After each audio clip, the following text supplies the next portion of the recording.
Don't park your spirit. Find the path beyond harmony. We are so powerful as beings. Nothing can tell you your path except for you. Once you start on this path, you can't turn around. If you believe it, things are going to work for you because every choice you make affects your life.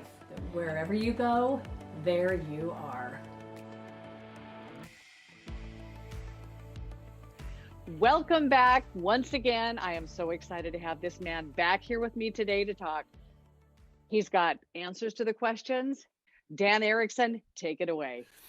You know, I think where this material comes from is, we're a product of our society. We are a product of the things that we need. And many of us came from a traditional church, or not. And there are reasons for that, right? There are reasons why people reject the church. Maybe it was somebody in the church, or it was something that happened, or you had a divorce. And, part of the church went with your spouse and they rejected you or whatever.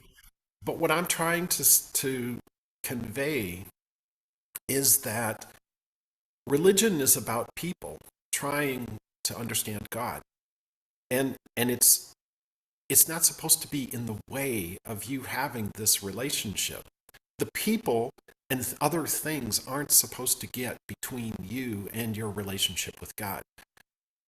So people get, they say they're angry at God, or they're angry at the church, or they're angry at these other things. And the core thing that I've been trying to convey through asking these questions is there is this division. There is a spiritual aspect and a physical aspect. And the physical is all about the body and the emotions and our experience on earth, which is governed by physical laws. But there's this other aspect, a spiritual aspect, which has different properties to it. And people often get confused by taking physical laws and applying them spiritually, or spiritual laws and applying them physically. And people are going to let you down. The physical laws are all about the ego. And trust me, you need an ego. You need it helps you survive in the world. It's the way you negotiate this plane. It gives you the way to interact with other people and not be hurt. But on the spiritual side, think about, many people don't even understand what a spirit is. And a spirit is something that's not physical. So when you have thoughts in your mind, an idea, that's not a physical thing. That's part of your spiritual aspect. That's part of this other side of life. And we don't see it that way. Because that's, it doesn't make sense, No. But if you think about it, in order to make something materialize on the physical plane, it starts out as an idea. A couple people come together with the same idea and they make an agreement. Next thing you know, you have a house, or you have a road, or you have these things, and that builds consensus reality. But the spiritual dimension is where the creativity is. It's where the impetus to move comes from. And we always want it to be this something else, like we're going to meet God on a throne, physical throne, or something like that. And in today's question, what I'm going to get into is this question of potential. And the spiritual realm is about potential. It's about possibilities. And, when people are exploring a spiritual path, or they're on their spiritual journey, part of that spiritual journey is understanding the physical, right? But you need to understand that there's the division between these two. And they do cross. There is a spot where one flows into the other. But I'm really excited about answering this question about what can I do? And it's the question of potential on your spiritual path, and you ask this question, well, what is it that I can do? And part of the spiritual journey is discerning the truth. So, okay, how do I figure out what the truth is? You figure out the truth by asking a question and then allowing the answer to come to you. And one of the things that I talked very early about was this book of you, the book that you're writing, whether you write it or not. Many people do write down, they have a journal, and I would encourage you to do that. But in this book, what I want to do is encourage you to write a chapter in this book. And it's an awesome chapter, right? You can put it right after, like, the next thing that you write, or it can be at the end of the book or the very beginning. It can be the beginning of your spiritual journey. The chapter is called A Meeting with God. And what I want you to do is listen to yourself right now. What are you telling yourself? As I said that you're going to write this chapter, did you tell yourself, well, I can't do that. I couldn't have a meeting with God. And why not? You are the author of this chapter. Nobody's telling you what you can and cannot do. It's for you. It's your book. And you should write this chapter. Write it. You're cognizant. You're alive. You have your full mental faculties about you. Write the chapter of how this is going to happen. And what kind of conversation are you going to have? I mean, you're in charge, right? So don't let anything else come between you and writing this. You know, whatever your belief system, whatever somebody else says, it doesn't matter. This is you and your pen writing on a piece of paper, and there's nothing between you and that conversation. And what's so powerful about this is it removes all of these other things, all of these distractions, all of these other things that you say are preventing you from having that conversation and preventing you from having that meeting. And you should ask yourself the question, I mean, if you're not able to write that, why? And those answers are going to tell you way more than anything else. I mean, that's going to be very revealing. And I would encourage you to write the chapter. Dan, I could speak firsthand on this. The woman I am now, piece of cake. But 20 years ago, 30 years ago, I would not have come near that pen. I would have called you a liar. I mean, it was just like, this can't happen for me. And yeah, this is so powerful because, I mean, you're pulling it back, you're peeling it back to where, why not? For even the me 30 years ago, why wouldn't I give that a try? Oh man, I'm crying. I can't wear makeup anymore. I do this. Yeah, this is when it hits me really spiritually. It's like when I know you're saying things that are so important for people to hear, which is pretty much every time I've talked to you, the entire conversation all the way through. That's why we record these and we put them out there. But yeah, the person that I was 25 years ago, the word God didn't enter my vocabulary, Dan, until last year.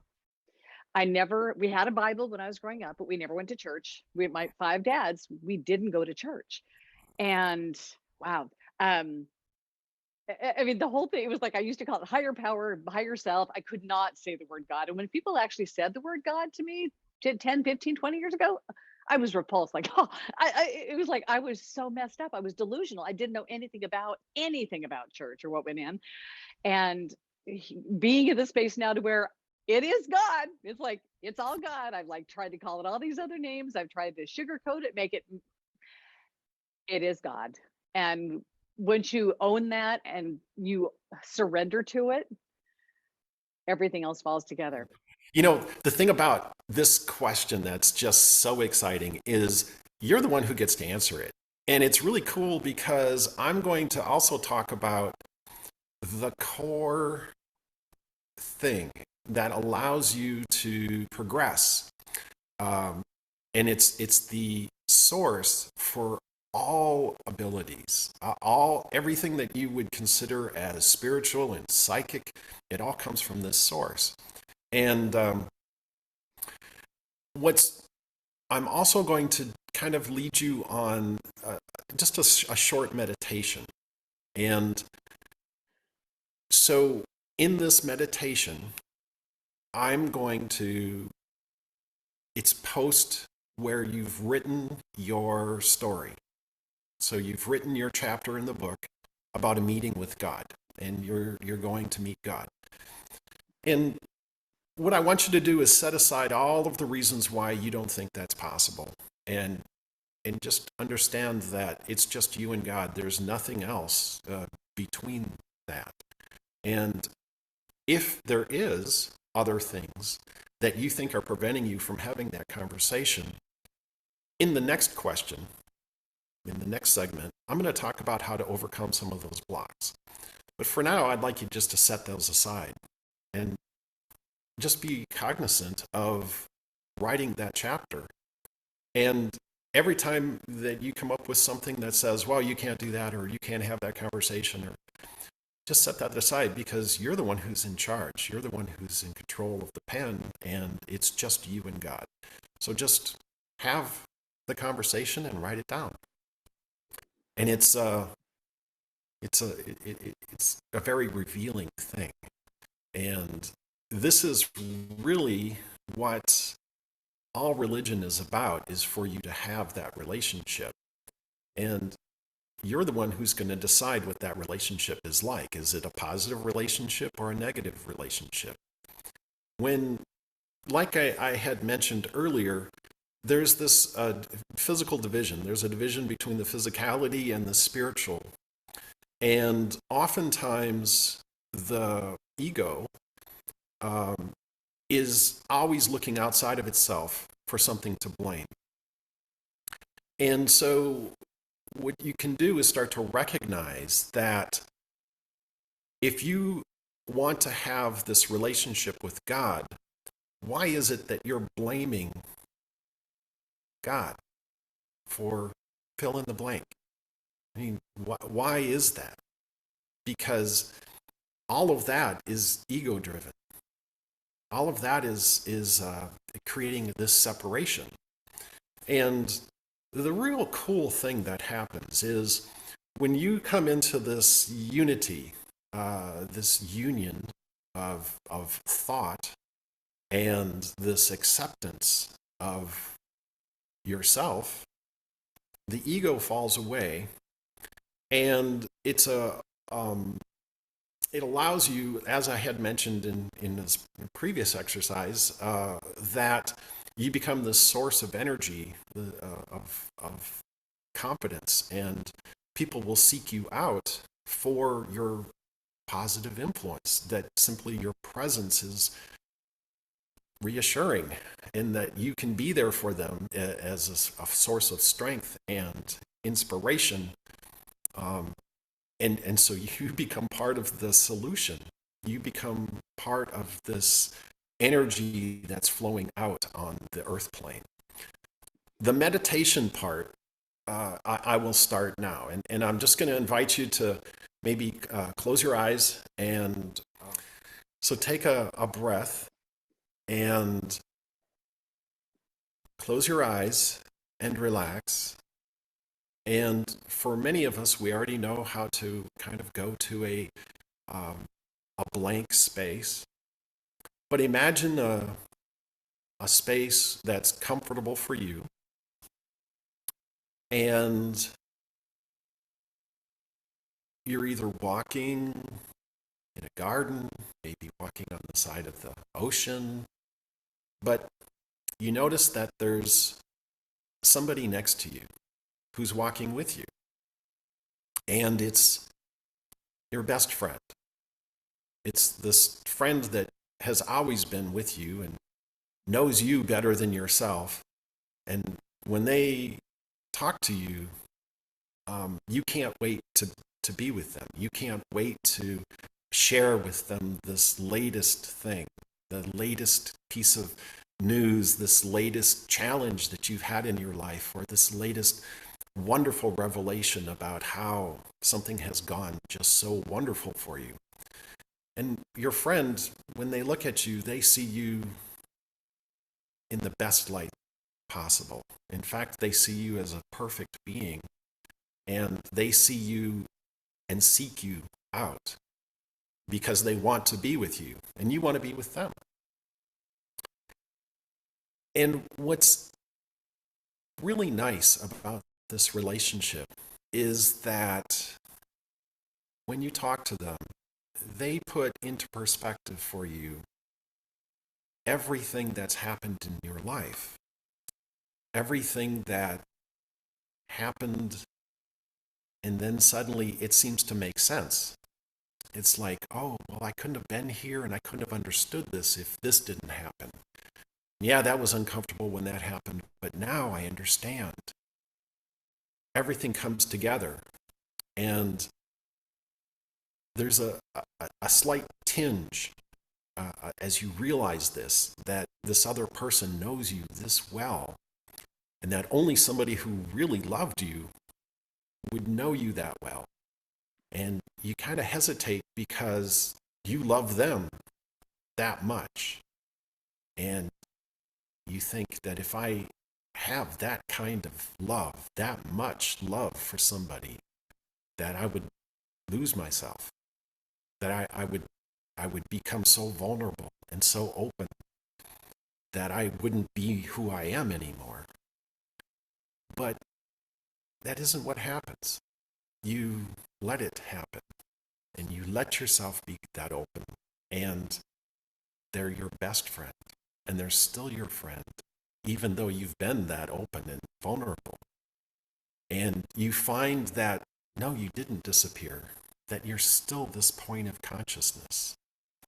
And you realize that it's like being in the ocean, like floating in the ocean, that you feel the ocean moving all around you. And then suddenly you're cognizant of every point that the ocean is touching, every grain of sand, every shoreline, every rock, the wind. It's all part of you. And then you become aware that you're still you, that you can be that and still have your own point of consciousness and your own uniqueness. And now, in that realization, you look back and you notice that you're in space, and you're looking back at the earth, and it's this little tiny pinpoint of light. And you wonder how you're going to get back there and then fit into that tiny little space. And then you get there, and the next thing you look at is, well, how am I going to fit into that little tiny body again? And then suddenly, as you open your eyes and take a breath, you realize that you're here, you're back here again. But you carry with you that feeling inside of when you were there, of when you were totally accepted and totally in love and had that universal feeling of being part of everything. And you carry that with you inside of you. And when you meet somebody, now when you look at them, you don't see their physicality. You see in them that same spark, that same divine being. And you can look at them and see them the way God sees you. And you carry that with you here on earth. And that is the source. That's where that strength comes from, is that knowing, is being in that presence and having that presence with you always. That it's never going to leave you, and it's always going to be there. And this is what it means to have God in your center. And that is the mystical union. That's what it's like. And I did the best I could. This may be a pale comparison, but it's that kind of a visionary cycle. It's that kind of looking, and it's that kind of feeling. And this is a personal thing that you can meditate on and experience yourself. So, that was my my short attempt to give no you more that makeup. experience. No more makeup for me. Wow, Dan, that was beautiful. So I'm really looking forward to you writing that chapter, and because that's a very personal thing, and understanding what that, developing that relationship and then developing that meditation. And there's many things about meditating, and once you become proficient at it, someone actually, I recently that I had said is that all meditation should be a meditation on God. That, if you meditate as God as your, focal point, then, all these other things kind of fall into place. Yeah. And to go back to our original question is, what can I do? As a question of potential, is that when, often we're thinking about, okay, how do I become a healer? How do I become clairvoyant? How do I become these things? How do I get these skills? How do I become a good remote viewer? How do these things happen? Well, how they happen is by what I just described, is you find this source, that source that you can carry within yourself. And this is the source that allows you, in essence, to know the direction of how things and what the truth looks like, and then to hear it and see it. And you see someone, for example, if and I'm not a healer, so I don't know about that. I'm not gonna. Yeah, I think you are. Go on. But if you look at somebody and you see them in their perfect state, it's not even something that you have to, someone doesn't have to come and say, I'm sick. And then you say, well, okay, you're healed, or I'm going to lay my hands on you and you're healed. No, you come and you sit, you might be walking through the grocery store and you look at somebody and you see them in their perfect state. And simply you being there, you seeing them, and maybe it's a smile, maybe it's something that you say to them, but it might be the only positive thing they've heard. It might be the only thing that they needed, was just that little bit of energy. Maybe it was just the way you looked at them. Maybe it was just a smile. Maybe it's just an acknowledgement. And this can make a big difference. And this gets back to answering that final question of what can I do? And what you can do is you can choose, is that you make a conscious choice to do what it is that you're going to do. If you're going to, many of us, when we go to an event, we might not know how to impact it positively, but we certainly know how to ruin it. Good point. Good point. So,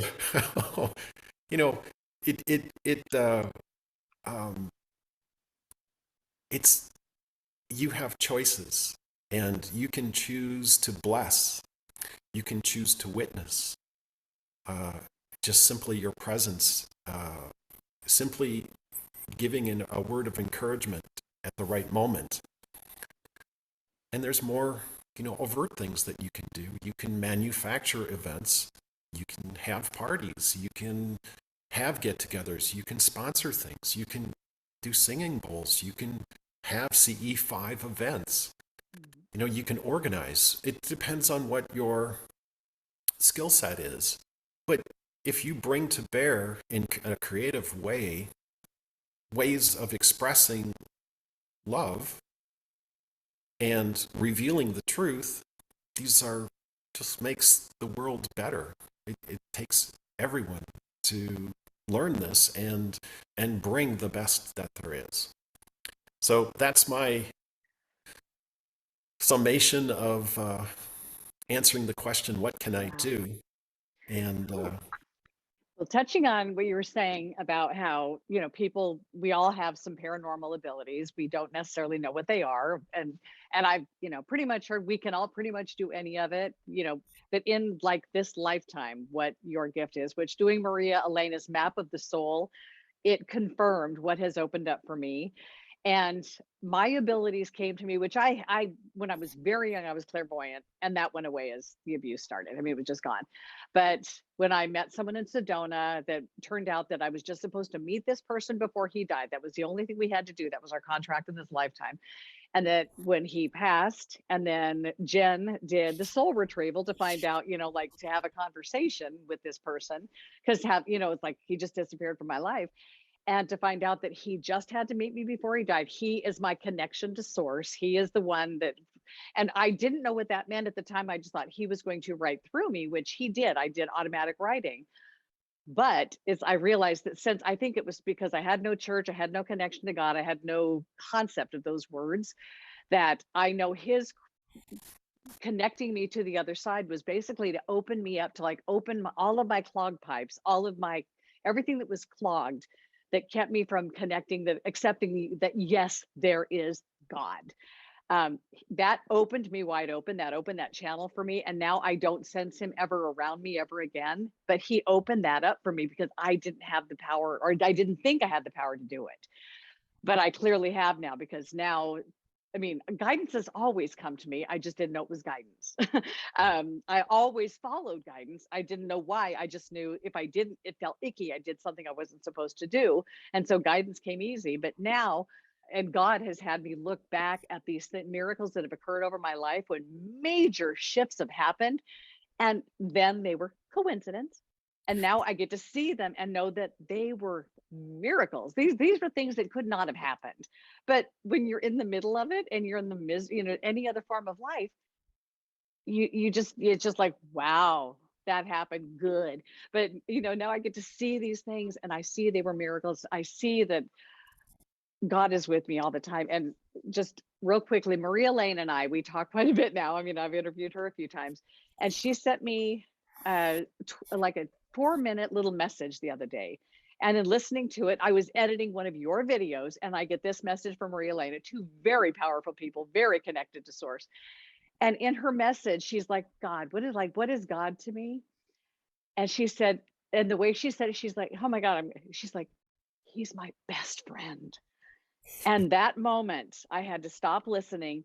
I lost it, because it made me realize that second that I was with God at that moment, and that he has been with me all along. And all these amazing, beautiful things that have happened in my life are because of this relationship with God. And yeah, so this is powerful stuff. so And it's real. the thing is dogmatism and religion turn a lot of people off. Yes. Right? But God isn't about religion. I know that sounds really weird. Yeah, I know. He's not. It's not. Yeah. Yeah. And, I'm a Christian. And actually, I'm a Christian mystic. And I started my, I was raised in the church. So, I heard all the stories. But for me, it was always kind of a out there sort of thing, and yeah, I was supposed to develop this personal relationship with God, but I still didn't. Even though I heard all the words, I didn't understand the meaning because I didn't have the experience. And to kind of just to cross all the T's and dot all the I's, I'm going to share with you a 3-line prayer And this was the prayer that started my spiritual journey. And, if it's too dogmatic, I'm sorry. But, and it says all of the right things. And you can just close your ears for 3 lines, but it's pretty powerful. And I'll just say it. So when you're talking to God, you're making a phone call. It's called an invocation, and you kind of want to make sure you're talking to the right thing, right? The right spirit. So the first line is the invocation. Lord God, creator of the heavens and earth, for whom all good things begin, stir up in me the spirit of awareness, so I may be instructed by your Holy Spirit in the path of enlightenment and be led to a full understanding of your divine will. I ask this in the name of your Son, Jesus Christ. 3 lines, very simple. I like it. And very direct. And you're welcome to use it. Yeah, it cracks me up now that I speak this language. And before I would have been appalled by it. When I was very young, I was engaged to a man, I think it was 21, and he wanted to get married in the Catholic Church. And so, in order to do so, this woman who had never been to church had to be baptized. Oh my goodness. He found, I don't even know, is it a preacher in California for me to have like cram lessons in really quick so we could like move to Boston so we could have this wedding that was coming up. Oh, this poor guy. So he met with me a few times and he's like, okay, explaining all the Catholic Church too. And he was explaining all this to me, and I had so many questions. I annoyed this man. I kept saying, why? And he said, you just have to believe. And it was like, literally, it was like a 2-week lesson. And we went through the whole 2 weeks, and he pretty much just said, here's your certificate, go to Boston, get baptized. I mean, he did not want me in that church. I just had so many questions. It's like, I was like, I could not just believe. But I mean, I was no exposure to church. He was trying to explain miracles that had happened. I was like, yeah, right. Meanwhile, now that I've lived a whole bunch of them, yeah. Well, the thing, and you bring up a very important point, and that is, I don't think we're a people anymore who just take things on the word. I mean, every one of our institutions appear to have kind of let us down.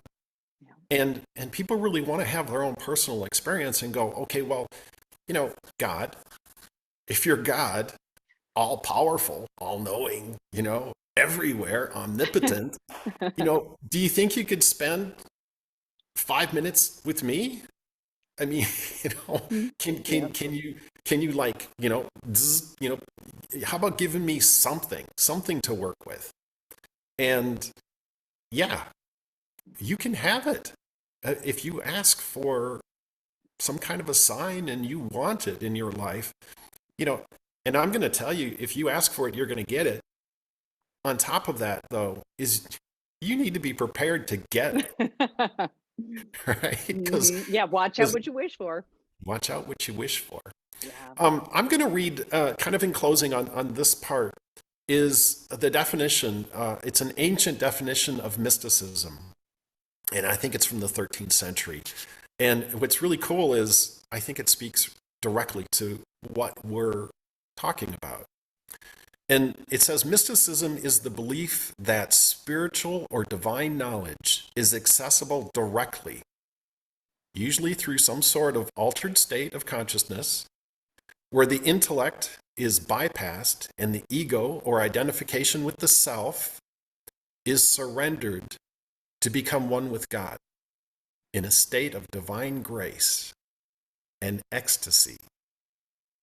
And for me, having that kind of an experience is the goal of the spiritual journey. And it's so powerful. Yeah. Yeah. I mean, from the woman I was to the woman I am, it's like when I have magical things happen and I'm giddy with excitement and I'm always in gratitude. You get here. You do get here. Just when little amazing things happen, like I'm buying a house right now, it's like the miracles that unfold. It's like they called me to say they accepted your offer. I was as vanilla then as if he would have said they did not accept your offer. I mean, it didn't matter which way it went because I have no expectation to outcomes. I'm like, if it is meant to be, it will become. And we had a little hiccup yesterday I found out about, but I'm like, I'm not getting it any energy because if this is meant to be, it's going to become. Maybe it's just a few day delay and there's a reason for that. But you get to this place to where you just surrender, you allow, you trust, you have faith, you have those words of God, trust, faith, love, that everything is going to work out exactly as it's supposed to, and live this way. Beautiful, Yeah, Dan. you've gone through so much in just the short time that we've been talking, doing these videos. It's just it's amazing to watch, Carrie, and it's its own story all in itself. I mean, it boggles my mind. I mean, all of you people that I've met, like every spiritual person that's in my world now, you guys have grown up with, you've had exposure, and it may have been the religion, but. And then that's why it's like, here I am, this little kid in the candy store that I just discovered this little, Pandora's box 5-6 years ago, and opened it up and it exploded. And I wouldn't have it any other way. It's like, I would not undo one thing. It's like looking back to the person I wasn't, it was just how I felt all the time being me. I was an unhappy soul that got sick. And coming from this space, I haven't had an illness and I won't. It's like, so we're going to Awesome. wrap up this one and then we're going to come back with Dan. And what's our next video about, Dan? Well, it's the very last question, and it's where am I going? And it kind of wraps everything up, and it gives you that hope about moving forward. And answering this question is very easy. And then we'll kind of move into one other thing, and that is how to overcome spiritual blocks. Oh, that'll be good. That will be really good. Thank you so much, Dan Erickson, once again, and we will be back with Dan Erickson. Thanks, Dan. Thanks, Carrie.